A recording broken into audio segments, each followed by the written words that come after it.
മുഖത്ത് വെക്കണം. അതാണ് നമ്മുടെ ഏറ്റവും വലിയ മരുന്ന്. ഹബീബായ നബി തങ്ങളോടുള്ള ഇഷ്കാണ്, മഹബ്ബത്താണ്. ഹബീബായ നബി തങ്ങളെ ഒരു തവണയെങ്കിലും ഒന്ന് കിനാവിൽ കാണണ്ടേ മോനെ. എല്ലാ ഇമാമിയങ്ങളും കണ്ടുപോയി. എന്തേ നിങ്ങളെല്ലാ സദസ്സിലും റസൂലുള്ളാഹി സ്വല്ലല്ലാഹു അലൈഹി വസല്ലം തങ്ങളെ സ്വപ്നത്തിൽ കാണുന്ന കാര്യം പറയുന്നത്? ചില ആളുകൾക്ക് അതിന്റെ മധുരമറിയില്ല, ചില ആളുകൾക്ക് അതിന്റെ രസമറിയില്ല. അവരോട് കുറ്റം പറഞ്ഞിട്ട് കാര്യമില്ല. രാവിലെ ഒരു കാമുകനും ഒരു കാമുകിയും തെരുവിലൂടെ ഇങ്ങനെ കമന്റ് അടിച്ചു പോവുകയാണ്. കണ്ടു നിൽക്കുന്ന ആളുകളോ അവരാക്ഷേപിക്കുകയാണ്. പക്ഷേ അവരനുഭവിക്കുന്ന ഒരു രസമുണ്ട്. അതാണ് അവർ ആസ്വദിച്ചുകൊണ്ട് നടക്കുന്നത്. അത് തെറ്റായ വഴിയായിരിക്കാം. പക്ഷേ സ്വാലിഹീങ്ങളെയും നബിതങ്ങളെയും ഇഷ്ടം വെച്ച ആളുകൾ അനുഭവിക്കുന്ന ഒരു മധുരമുണ്ട്, ഒരു രസമുണ്ട്. അത് അനുഭവിക്കേണ്ട രസമാണ്. അത് പറഞ്ഞു തരേണ്ട രസമല്ല, അത് കൊള്ളേണ്ട രസമാണ്. അല്ലാഹുവേ, ആരെങ്കിലും ഒരാൾ അല്ലാഹുവിനെയും റസൂലിനെയും, ആരെങ്കിലും ഒരാൾ അല്ലാഹുവിനെയും റസൂലിനെയും ഏറ്റവും ഇഷ്ടപ്പെട്ടാൽ വഖദ് ദാഖ ഹലാവത്തൽ ഈമാൻ, അവൻ ഈമാനിന്റെ മധുരം രുചിച്ചവനാണ്. വല്ലദീന ആമനൂ വശദ്ദു ഹുബ്ബൻ ലില്ലാഹ്, ഈമാനുള്ളവർ അല്ലാഹുവിനെ വല്ലാതെ ഇഷ്ടം വെച്ചവരാണ്. അല്ലാഹു എന്തൊരു ഔദാര്യവാനാണ്. നമുക്ക് എല്ലാം തന്ന റബ്ബല്ലേ. അവൻ തന്ന കിഡ്നിയുടെ വില അറിയുന്നത് അത് കേടുവരുമ്പോഴല്ലേ. അവൻ തന്ന ഹാർട്ടിന്റെ വില അറിയുന്നത് കംപ്ലൈന്റ് വരുമ്പോഴല്ലേ. അവൻ തന്ന കണ്ണിന്റെ വില അറിയുന്നത് കാഴ്ച കുറയുമ്പോഴല്ലേ. എന്തൊരു റബ്ബാണ്, എന്തൊരു റഹീമാണ്, എന്തൊരു ഔദാര്യവാനാണ്. അവൻ തന്ന വെള്ളം കുടിച്ച്, അവൻ തന്ന വായു ശ്വസിച്ച്, അവൻ തന്ന ഭൂമിയിൽ നടന്ന്, അവൻ തന്ന ഭക്ഷണം കഴിച്ച്, അവൻ വിലക്കിയ തെറ്റു ചെയ്തിട്ടും അവൻ നമ്മളെ ലോകത്ത് വെച്ച് ശിക്ഷിച്ചില്ലല്ലോ. അവനെന്തൊരു ഔദാര്യവാനാണ്. അവൻ തന്ന ഭക്ഷണം കഴിച്ചല്ലേ നമ്മൾ ജീവിക്കുന്നത്. അവൻ തന്ന വായു ശ്വസിച്ചല്ലേ നമ്മൾ ജീവിക്കുന്നത്. ആ ഖാലിഖായ റബ്ബ് ചെയ്യരുതെന്ന് പറഞ്ഞ പലതും ചെയ്തിട്ട് അവനോട് അവന്റെ നടപടിയെടുക്കുന്നവനായിരുന്നെങ്കിൽ, അവൻ ഔദാര്യമില്ലാത്തവനായിരുന്നെങ്കിൽ എനിക്കും നിങ്ങൾക്കും ഇവിടെ ജീവിക്കാൻ അവകാശമില്ല. എന്തൊരു റഹീമാണ്, എന്തൊരു റഊഫാണ്. അവൻ തന്നതിനെ കുറിച്ചൊന്നും ഞാൻ ചിന്തിച്ചില്ലല്ലോ. ചെറിയൊരു കാലുവേദന നിൽക്കുമ്പോൾ അനുഭവിച്ചപ്പോഴാണ് അവൻ ഇത്രയും കാലം തന്ന ആരോഗ്യത്തിന്റെ വിലയറിഞ്ഞത്. ചെറിയൊരു പള്ളവേദന വന്നപ്പോഴാണ് വേദനയില്ലാത്ത ദിവസങ്ങളുടെ കാര്യമറിഞ്ഞത്. എന്തൊരു റബ്ബാണ് അല്ലാഹ്. നിന്നെ ഓർത്ത് പിടയ്ക്കുന്ന ഒരു കൽബ് തരണം റഹ്മാനേ. നിന്റെ ജലാലത്തിനെ ചിന്തിക്കുന്നൊരു മനസ്സ് തരണം റഹ്മാനേ. നീ വലിയ റഹീമാണ്, നീ വലിയ അഫ്വാണ്. അല്ലെങ്കിൽ ഞങ്ങൾക്ക് ഇവിടെ ജീവിക്കാൻ അവകാശമില്ല. നീ തന്ന നാവ് കൊണ്ട് ഞങ്ങൾ കളവ് പറഞ്ഞു. നീ അപ്പോൾ തന്നെ നാവ് ഊരിക്കളയുന്നവനാണെങ്കിൽ ഞങ്ങൾക്ക് നാവുണ്ടാകുമായിരുന്നില്ല. നീ തന്ന കണ്ണുകൊണ്ട് ഞങ്ങൾ നീ വിലക്കിയത് കണ്ടുപോയി. അപ്പോഴേ നീ കാഴ്ച എടുത്തു കളഞ്ഞെങ്കിൽ ഞങ്ങൾക്കിവിടെ ആർക്കാണ് കണ്ണുണ്ടാവുക? അല്ലാഹ്, നീ എന്തൊരു ഔദാര്യവാനാണ്, നീ എന്തൊരു ഔദാര്യവാനാണ്. നിന്റെ അനന്തമായ പൊറുക്കൽ ഞങ്ങൾക്ക് തരണം റഹ്മാനേ. നിന്റെ വിട്ടുവീഴ്ച ഞങ്ങൾക്ക് തരണം റഹ്മാനേ. നിന്റെ റഹ്മത്തിന്റെ ചിറക് ഞങ്ങൾക്ക് അനുവദിച്ചു തരണം റഹ്മാനേ. ഉമ്മമാരെ നല്ലതുപോലെ ചിന്തിച്ച് ജീവിച്ചോ. അല്ലാഹുവിനെ മറന്നിട്ട് തെരുവിൽ ടൂ വീലറിൽ കറങ്ങി അന്യപുരുഷന്റെ മുമ്പിൽ തെരുവ് തെണ്ടുന്ന ചില സഹോദരിമാരുണ്ട്. ഒരിക്കലും അനുവദിച്ചുകൂടാത്ത കാര്യമാണ്. വഖർന ഫീ ബുയൂതികുന്ന വലാ തബറജ്ന തബറുജൽ ജാഹിലിയ്യത്തിൽ ഊലാ വഅഖിംനസ് കോളേജ് കുമാരിമാർക്ക് ടൂ വീലർ വാങ്ങിക്കൊടുത്തിട്ട് വാപ്പമാര് ഗമനടിച്ച് നടക്കുന്നു. എന്തൊരു ധിക്കാരമാണ് നിങ്ങൾ ചെയ്തത്. ജാഹിലിയ്യ കാലഘട്ടത്തിൽ പെണ്ണ് ഉറത്തു തുറന്നിട്ട് തെരുവ് തെണ്ടിയപ്പോ നബിതങ്ങളല്ലേ ചിട്ടയിൽ പെണ്ണിനെ വീട്ടിലേക്ക് കൊണ്ടുവച്ചത്. ആ പെണ്ണിനെയല്ലേ നീ തെരുവിൽ ഇറക്കിയത്. ഭാര്യയ്ക്ക് ടൂ വീലർ വാങ്ങിക്കൊടുത്തിട്ട് ഗമയിൽ നടക്കുന്ന ഭർത്താവേ, നീ അല്ലാഹുവിനെ മറന്നുപോയോ? രാവിലെ ടൂ വീലറും എടുത്ത് അരയും തലയുമൊക്കെ തുറന്നിട്ട് അതാ തെരുവിൽ കറങ്ങുന്ന പെങ്ങളെ, നീ റസൂലുള്ളാഹിനെ മറന്നുപോയോ? ഹബീബായ തങ്ങളെ വിട്ടു മറന്നുപോയോ? ആ മുത്തുനബി തങ്ങളുടെ മകള് ഫാത്തിമ ബീവി അവിടുത്തെ ശരീരത്തിന്റെ ഒരു ഭാഗവും ഒരന്യപുരുഷനും കണ്ടില്ലല്ലോ മോളെ.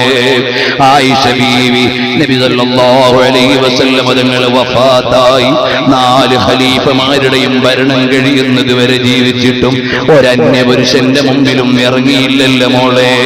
അവരല്ലേ സ്വർഗത്തിലെ നേതാക്കൾ, അവരല്ലേ സ്വർഗത്തിലെ നായകിമാർ, അവരുടെ പിന്നിലല്ലേ നമുക്ക് പോകേണ്ടത്. അതുകൊണ്ട് ഉമ്മമാരെ നല്ല ചിട്ടയിൽ ജീവിക്കണമെന്ന് അല്ലാഹുവിന്റെ പേരിൽ ഞാൻ നിങ്ങളോട് നസീഹത്ത് ചെയ്യുകയാണ്.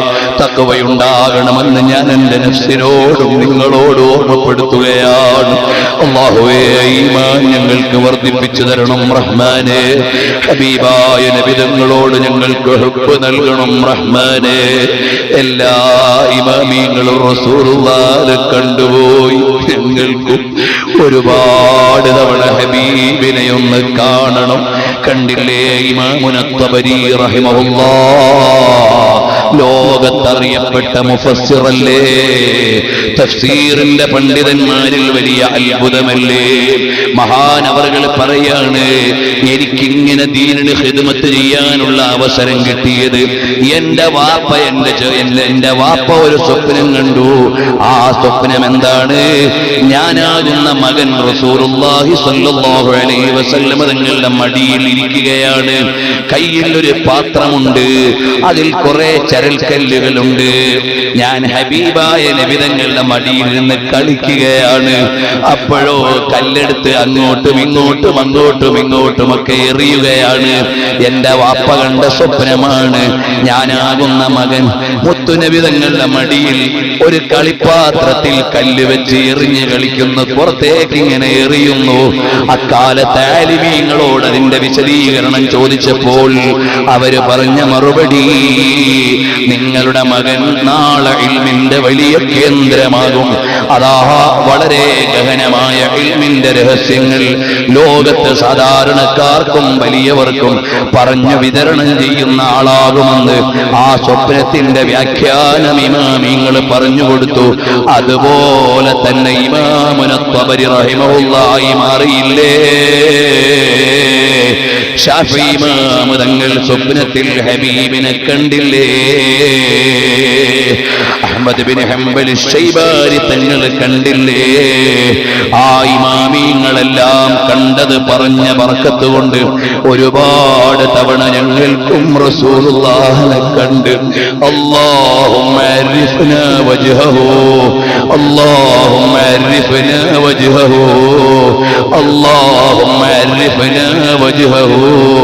അവിടുത്തെ മുഖം നന്നായി കണ്ട് മനസ്സിലാക്കി നാളെ പരലോകത്ത് ചെല്ലുമ്പോൾ അനസ് ബിൻ മാലിക് തങ്ങൾ ഓടിച്ചെല്ലുന്നതാണ്.